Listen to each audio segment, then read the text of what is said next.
life of God. I know it's not a dead church. God has been ministering to you over time. God has been speaking. In fact, He just spoke.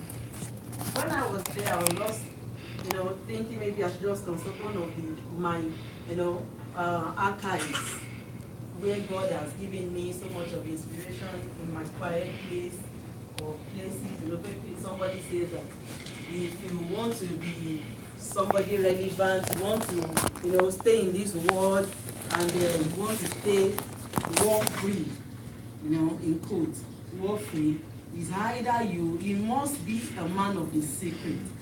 It's either you are in secret court or you are in secret place. And Bible says that those that dwell in the secret place of the Most High, they shall dwell there, even under the shadow of the Almighty. So I cultivate that so much. But over time, when I was thinking, God, which of the things you have ministered to me personally, because I always want to, when I go to my secret place to be with God, I don't go there to have something to share with people. I always want to be like more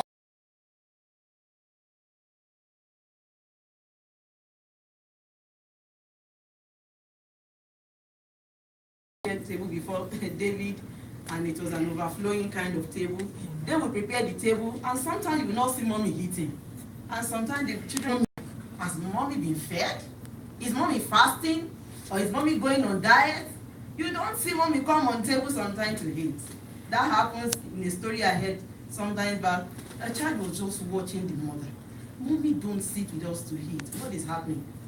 And when he said maybe mommy was just being careful for us. He was just taking care of everybody except herself. Until one day the guy just sneaked into the kitchen to see the happenings around mommy. And when the guy saw, he just saw that mommy will balance well with the food he has prepared. She will feed herself like I've been fed. When I was coming to me, and I was like, ma, I've been fed, and I'm almost getting fed up. Mommy will sit down and she will feed herself to the fullest before serving the family. Maybe the remnant. And of course, what she has been fed with, you can't read any meaning to her again. So the boy said, no wonder. Mommy serves all except herself. Not knowing that mommy has snapped over the meal in the secret place. So I always want to snap over the word before sharing with others. But I was just thinking, God, which one? Thank God for my daddy that ministered. The more he ministered in word, I get more confirmation that we just need to pray. So I have so much. I believe that, Bible says the Spirit of God is one, and wherever you just call him, where two or three agree on same thing, you can be assured that you will get results. So with those prayers we have had, it's just reaffirming those things that God was impressing into my heart. Recently, I've been making some study in the Bible, and God has been extracting some prayer. When we pray with understanding, when we pray with insight, when we pray with the Word of God, when the Word of God come alive in you, no wonder the Bible says that Paul was praying that may your eyes of understanding be enlightened. Right. Have you seen that? Somebody said that many be the eyes that look, but few be the eyes that sees. You have not come. I don't know if it happens to people often. You are saying some things, and sometimes you're just like, what are you saying? But the moment you get understanding of that, you say, I see. It shows that you just got revelation of that thing. You just got understanding of that thing. Not that you are not actually saying. Not that you are not being communicated to. You cannot just place it. You cannot just get understanding. But the moment the understanding comes, it's as if the eyes was opened. It's as if there is the brain. There was a case of a student that has been in church in school for some time. Everything that they were teaching them was just like Arabic to this book until he got on. It's just a key that he need that open up the whole thing and say, what have I been thinking all these years? It's just because the eyes of understanding was just open.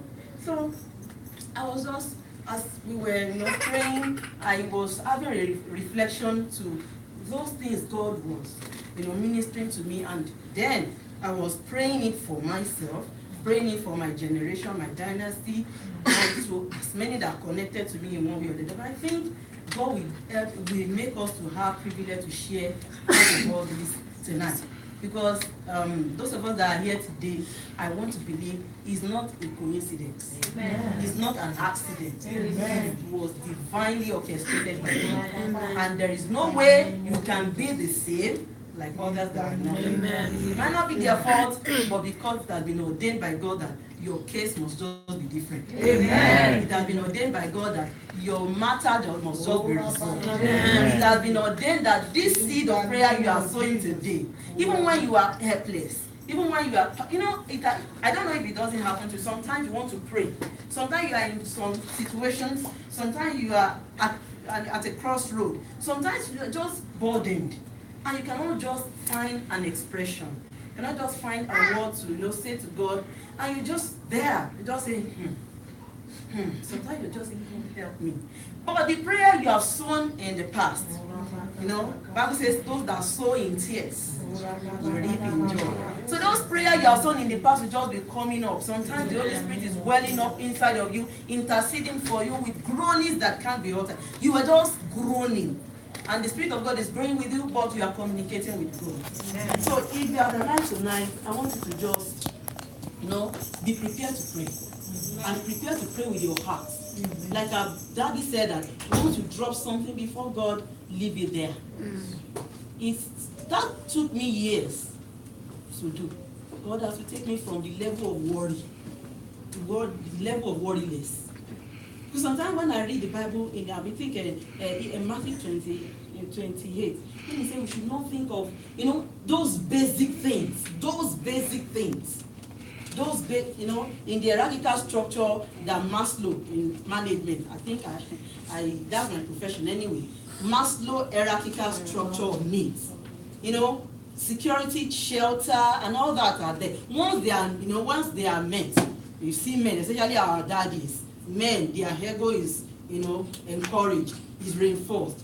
But when you want to bruise the ego of a man, take his basic needs away. Shelter, finances, it poses a threat. That's why you see some men nagging their wives. At everything, they are tensed. You understand? It's not their fault. But God said all those basic things. Don't just think about it.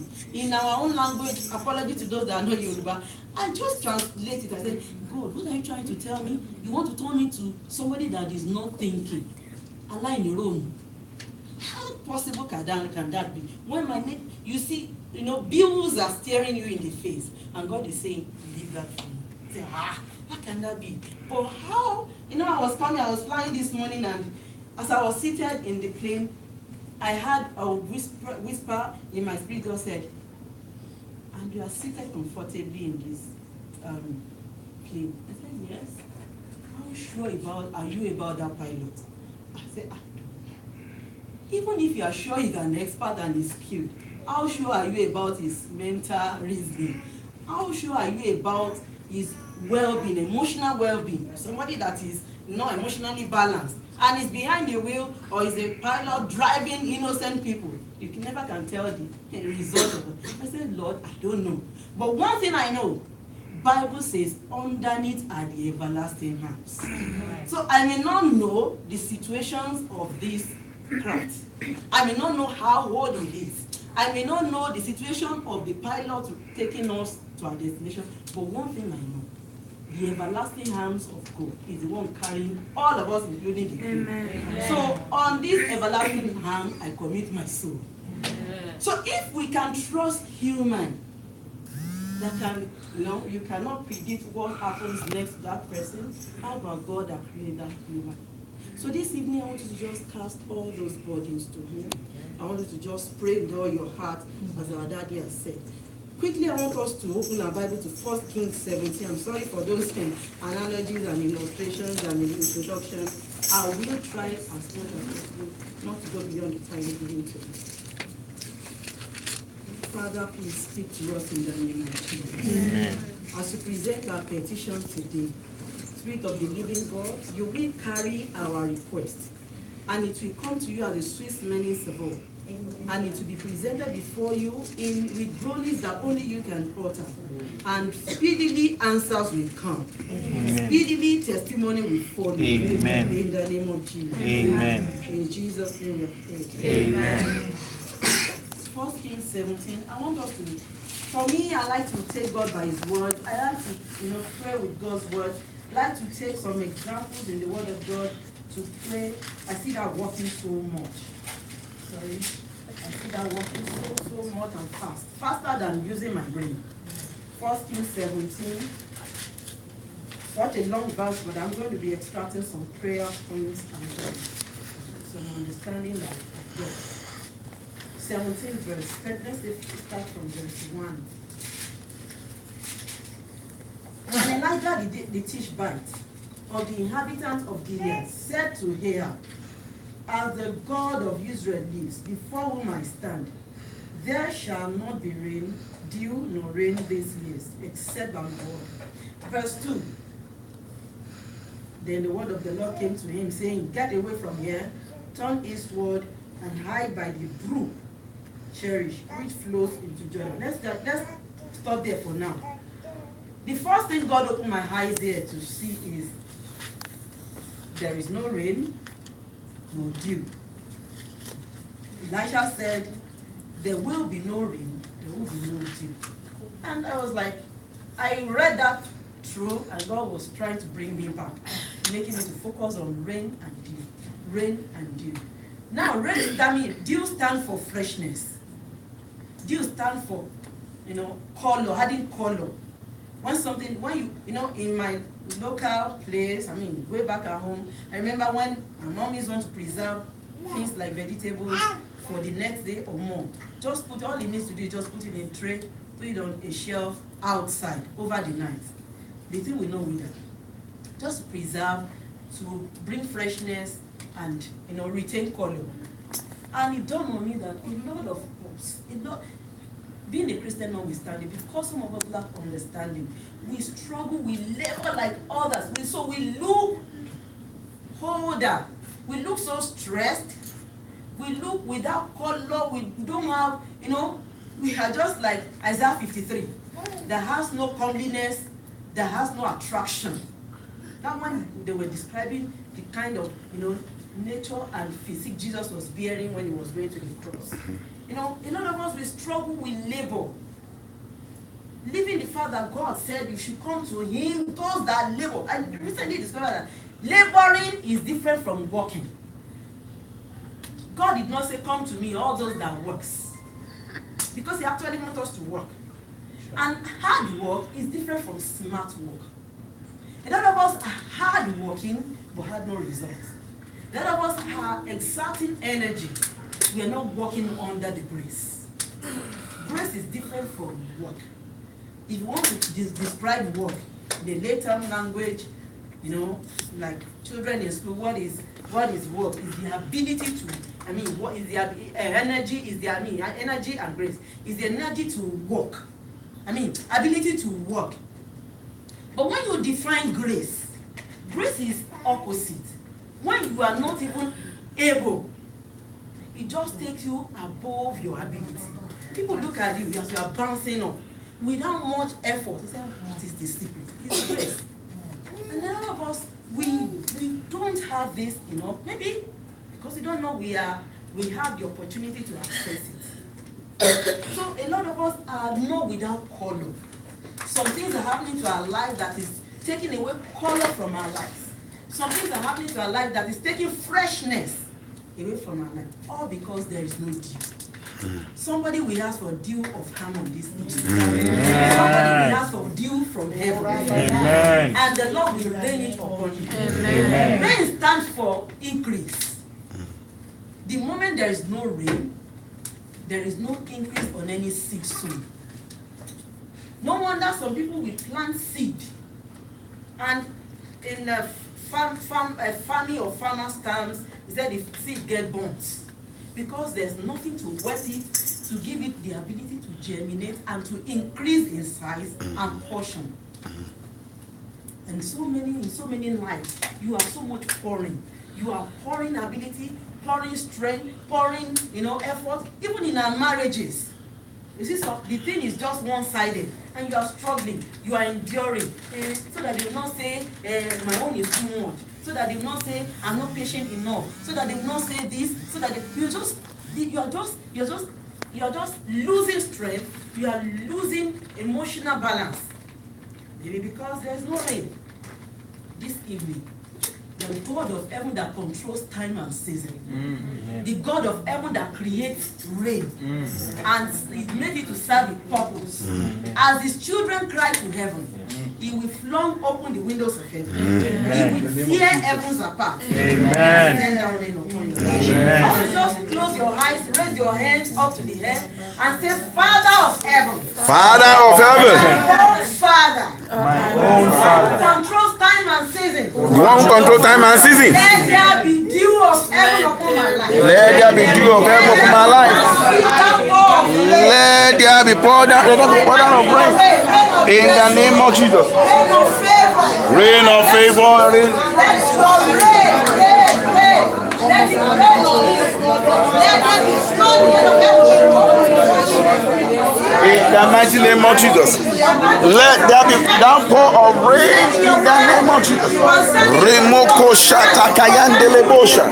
In the name of Jesus. I decree and I declare in the mighty name of Jesus.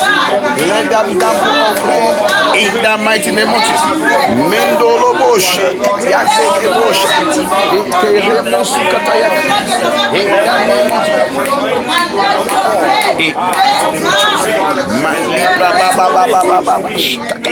In the name of Jesus. Holy Ghost, I pray in the name of Jesus. Increase in the mighty name of Jesus. Let me down for in the name of Jesus.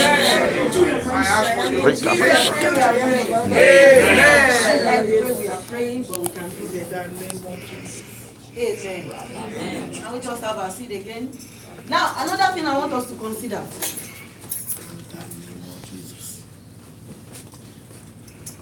And in verse 2, the word of the Lord came to me, saying, the word of the Lord came to me, saying, and I asked myself, when last did the word of God come to me? When last did I hear God speaking to me? The Bible says, eyes to see, ears to hear. They are both gifts from God. No wonder Jesus was saying that we say so many parables. The disciples he chose, disciples that witnessed the wonders and miracles and signs of the Lord Jesus. The disciples that saw him when he called Lazarus out of the dead. The disciples that saw him when he restored eyes to the blind. The disciples that saw him when he healed many sicknesses. He will say some parables and say, oh God, you don't understand. Because their eyes of understandings have not been opened. Their ears were too dull to understand. Sometimes, a lot of times, God speaks. But how often do we grasp that word for ourselves? How often do we know this is the word coming to me? Hebrews chapter 1, Bible says that in sundry times God speaks to our Father in diverse ways, even till now. Have you actually picked a way God speaks to you? Yes, he does. He does speak. But a lot of times, wax, spiritual wax, blocked our ears from hearing him. So it makes our ears run dull. So we keep running our life on trial and error. Maybe I should try this. Maybe I should try that. Not understanding the will and perfect. Thank God for that prayer that said, make me to be at the center of your will. That's my own summary of that. Because if you're not at the center of God's will, you'll just be running from pillar to post. You'll just be merry-go-rounding. You'll just be like a stationary bicycle, making motion but no progress. Because you cannot receive a direction. He said in his word, I will teach you in the way you should go, and I will guide you with my own very eyes. Psalm 32 verse 17. That means that as a child of God, you are entitled to divine leading. But how many of us are actually walking according to divine leading? Say, why are you doing this? God asked me to. And you're sure of it. A lot of times we have walked ourselves into danger. But thank God because He's a God of mercy. A lot of times just shake His head. This child, be careful. Next time you may not end falling. But it is good when you have specific word for every situation. Do you know it's possible? It is. But a lot of us want to use our reasoning. We want to use our understanding. We want to use our ability. We want to run ahead of God. You know, like a little child that goes to a place with maybe his father or his mother, and he wants to run ahead as if he knows the road. But unfortunately, when he gets to the crossroad, we have to wait. I say, Mommy, I'm waiting. So why are you waiting? Continue, now, you know the way. And that is what many of us does. We will run ahead of God, and when we get to the ditch, we say, God, come and help me. God said, where was I when you were going? So I want us to just go out and say, Father, whatever that is blocking my ears from hearing you speak, Whatever is blocking my ears from hearing you. in my ears, I plead the blood of Father, Jesus. I plead the blood of Jesus upon you. In the mighty name of Jesus. Divine direction. I receive divine direction. I receive divine power in the name of Jesus. I receive divine direction in the mighty name of Jesus. In the name of Jesus.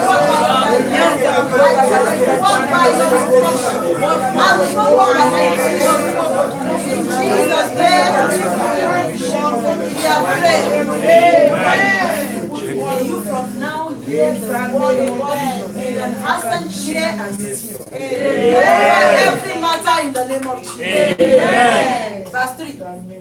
God said, now He said, you know, the verse 2 said that the word of God came to him, saying, what did the word say?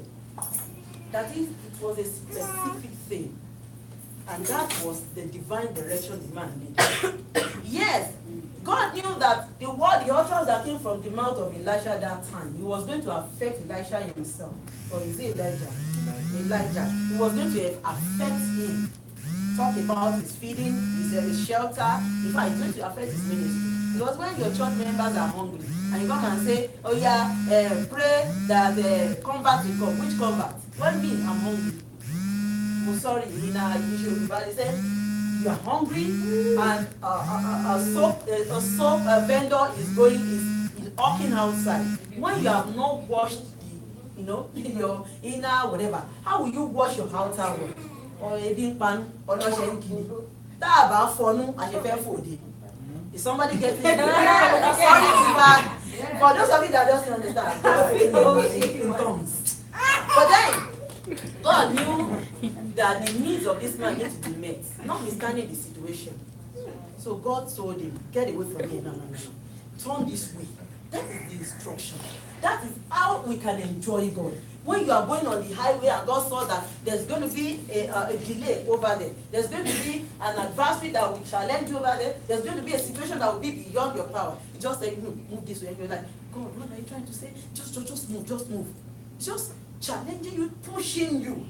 I pray for you. Whatever God needs to do to push you, if He has to push you, if He has to drag you, just for you to get to your divine destination, just for you to get to your heaven, the Lord will do that this evening in the name of Jesus. Move this way, turn this word, and hide. There is time for everything. Time to hide, time to appear. That's right. Not also to appear. You want everybody to know what is happening to you. You want everybody to know what you want to join the train. And you feel like you keep comparing. This is happening to Lagbada, this is happening to this. What about me? You keep complaining.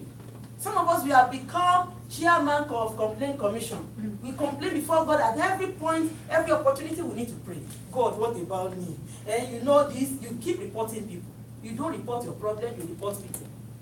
I don't know why my own head is different. You did it, you heard that testimony on Sunday, you heard this, you heard that, what about me? That is not prayer. You have only successfully complained to God. But God was saying that you move away from here, and you need to get to a place to hide. That's appeal to our secret place. But beyond that is your ability to hear God, to know what God wants for you part time. Sometimes some things are good for us, but they are not important. Some things are important, but they are not at their rightful time. If you appear before your time, you disappear. So God said in verse 4 that He has prepared a brew, a particular brew. I want to believe that may not be the only brew in that area, but a particular brew designated into that place to support and to minister to the need of the child of God. God has you in mind. Amen. God has you and I in mind. We have His personal concern. Yes. But a lot of us, a lot of time, the devil made us to understand that, forget it. It's just like an adage they always say that heaven helps those who help themselves. I don't know where that one comes from. In fact, some people are so accustomed to adage that they thought it's from the Bible. They say, the Bible says, no, God, the Bible does not say that heaven helps those who help themselves. As a matter of God, fact, God wants to come empty. Just like Luke 18 that our daddy quoted about that publican that said, God, you know me, he can't even look up to God because he saw himself drenched in the multitude of his sins. You know me, I am helpless. You know me, I am sinful. You know me, I can't just do anything. I am useless. But if you can feel me, this useless me can become somebody. This nobody can be turned to somebody. When you come to God empty, you are not full of yourself like those Pharisees. We fast 2 times in a week. We 10% of God. We don't joke with it. You are here and say that. But God said that one that came, empty and humble, went home justified. So many a times we look at ourselves and say, I think I can still manage. God does not want us to manage. We are His personal concern. He is not a wicked father. Sometimes the devil made us understand you are suffering this extent because you are not pleasing God. As a matter of fact, our righteousness is far away from our works. That's right. We are saved not by works, by grace. Now, if that grace has saved you, that grace can sustain you. Amen. So you can come with that understanding. Now, God, you know my needs. I may not need to tell you, but I just need to remind you. But a lot of times, the devil will make us shut down our understanding, make us to look depressed, make us to look worrisome, make us to look as if God is so little compared to our mountains. God prepared a brook, a particular brook. He can choose any brook, any fountain, any stream, whatever, just to satisfy the thirst of His child. He will not even stop there. He arranged, He commanded a bird. And from research, I discovered that raven is such a voracious eater.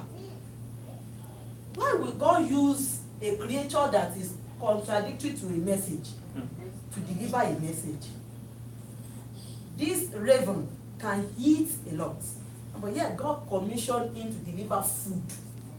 And this bird will not even taste it before delivering it. That is, God can use anything. God can solve your problem anyhow. You see, one thing about Jesus I discovered when He was on earth, He will not solve similar problem in a similar way. 2 similar problems. Somebody whose eyes was, he did not have eyes from his mother's womb. Jesus is just talking.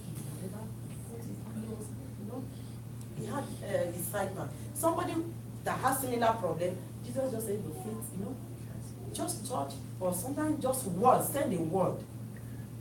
He will not treat same problem in the same way. He has several ways. So I want you to just tell it to yourself, whatever way you want to use to solve this particular problem, or all my problems. In the name of Jesus. I am emptying myself. Father, I am empty myself. From In this the problem, name of Jesus. from this worry. I cease to worry. Whatever worry in the name of Jesus. Whatever Jehovah, whatever in the name of Jesus. In any way you want to stop it, oh God, I release unto you. I release unto you. I release unto you. In the name of Jesus. I cease to no longer to struggle. I cease to myself. I cease to in the name of Jesus. In the name of Jesus. Father, I release it to you, Lord. I release it to you, Lord. I release it to you, Lord. I release it to you, Lord. I release it to you. Anyway, anyhow, anyway, anyhow, anyway, anyhow. Hey, Jehovah, sorry.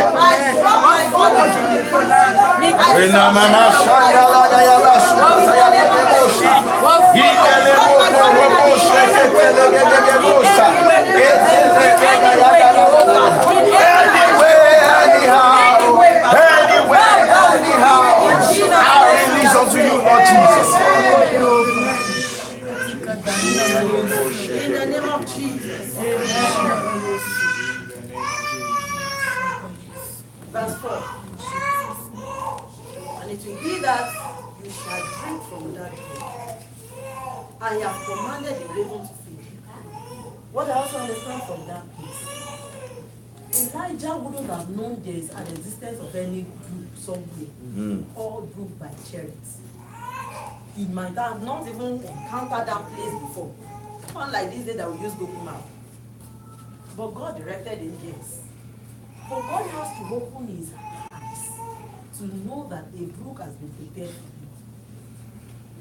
There was a case, and I think in Genesis 21, this woman, Hagar, was sent away from her master, even with a little child in her hands. She was going disturbed. She got to a place where she ran out of her sustenance. She ran out of the water that the boy was to drink. And said, well, like every mother, I wouldn't want to watch my child die right before me. Let me leave him here to fate. She left the baby and walked some miles away. But she was not comfortable. I don't see that woman praying. But because we have a caring father, there was a song that says, I have a father. He formed me from the womb. Even before the world was created. He knows my name. He knows my every thought. He sees the tears that falls. He calls me by his name or something. He hears me when I call. You know that name? We have a father. He knows our name beyond even what we know. But one thing is important. What you will do for yourself, God will not come. Yes. He can arrest, he can arrange every element in creation to help you to do that way he has commissioned you to do to meet that need. Am I confusing you? No. He has to prepare a well, a brook to sustain Elijah. He has to quickly arrange a well for Hagar. There was no well there in the wilderness. But God said, look towards this side. You will see a well from which you can fetch water to feed this boy and continue your journey. And then he was able to receive message, prophecy that will sustain the future of that boy. Because if God had not come to arrest you, that generation would have died. You know, it's one of the generations that is constituting nuisance to us, but then they are serving his purposes. Maybe to jeer us up, to be closer to God, or to push us to fulfill our destiny. But then God has to. That is to tell you that this God is a caring father. Even though he knows that this boy will be a threat to his children, but then he still cared for him. I want you to just touch your eye and say, Father. Father. Open my eyes to know my well of wealth. Open my eyes to know my well of wealth. In the mighty name of Jesus. To know my eyes, open my eyes to know my well of wealth. In the mighty name of Jesus. To know the well of wealth, oh God. In the name of Jesus. To see, oh God. In the mighty name of Jesus. Father, Lord God Almighty. In the mighty name of Jesus. Open my eyes, Lord. Open my eyes, Lord. Open my eyes, Lord. Open my eyes, Lord. In the mighty name of Jesus. Open my eyes, oh God. In the name of Jesus. Yes. Amen. In Jesus' name we have prayed. Lastly on this section, before I take my seat, in verse 5, the Bible says, having been fed by God, divine baker, baked meal for this man and fed him so much. He went on the power of that meal And so, sorry, he went and did according to the word of the Lord. For he went and stayed in the brook Cherith, which flowed in the river, the Jordan. What does that mean? He obeyed according to the leading. That's right. A lot of us, we are stubborn. We are stubborn Christians. We are stubborn children of God. We are so heady. We are so stiff-naked. We are just like I was studying the book of Jonah recently, and I could conclude with somebody that called him a name. He said when you read the book of Jonah and you read the name of Jonah, and if you are to describe him and ask for his name, you will hear he said Jonah from a son of Amittai. You will have said Jonah Amittai. But he said, if you look critically, read those first chapter very well, that man has another name. He said he will call him J.O. Amittai. And I was searching, what is the initial? That O initial stand for? He said, Jonah Olori Amittai. You know what? Sorry, those of you that are not Yoruba or African. Olori Kuku means stubborn, stiff-necked person that is doing the same. Do that. You just want to do it this way. He's so rigid. You understand? Because Jonah, God said, do this. Sorry, I won't do that. And if you check in verse 3 or 4, the reason behind that, because I know you will still change your mind. Who are you to challenge God? If you want to change his mind, leave him now. He creates everybody. But Jonah wants God to destroy them. You have said it through me, you must do it. He wasn't even passionate about it. And so many of us, God said, why not try this? Let me try this way first. But this man went in that direction and he got the result. He was sustained. And even when it was pleasing to God to dry up that brook, to stop the activity of the ravens, he told him move further because, the activities here has ended. My purpose here for you has ended. I have commanded a widow, a helpless personality, somebody without defense, but yet God raised a pillar in her to sustain his child. But the bottom line is, this man went in the leading of God. To just bow down and say your head and say, Lord, wherever your spirit will not follow me, wherever your spirit will not go with me, this my leg, you will not leave me. This my leg, I will not be stubborn. I will not be too I will not be stiff-necked. I will not be disobedient to my own house. Father, I will not deviate, oh God. Wherever you are, in the name of Jesus.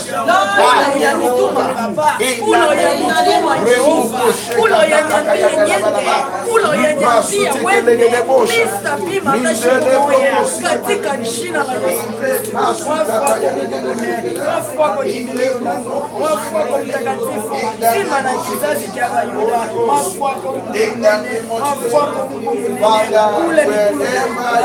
kula ya nituma Yehova, kula ya nyambia nyende, kula ya Jesus' mighty name we pray. Amen. If I would draw for two major things that we have prayed for today. Bible says in that verse 1, says, and Elijah commanded at his word. At his word. His word. And God of heaven heard. And as we are concluding in this particular chapter, God said, I have commanded another person to take care of you. I said, the one that God has commanded to take care of you, you will not miss that fellow. I said, you will not miss that fellow. In the name of Jesus Christ. Rise on your feet quickly. We're going to pray those two prayers. Number one, you will lift up your voice and say, Father, open my mouth to decree your word and come to pass. In the name of Jesus Christ. In the name of Jesus.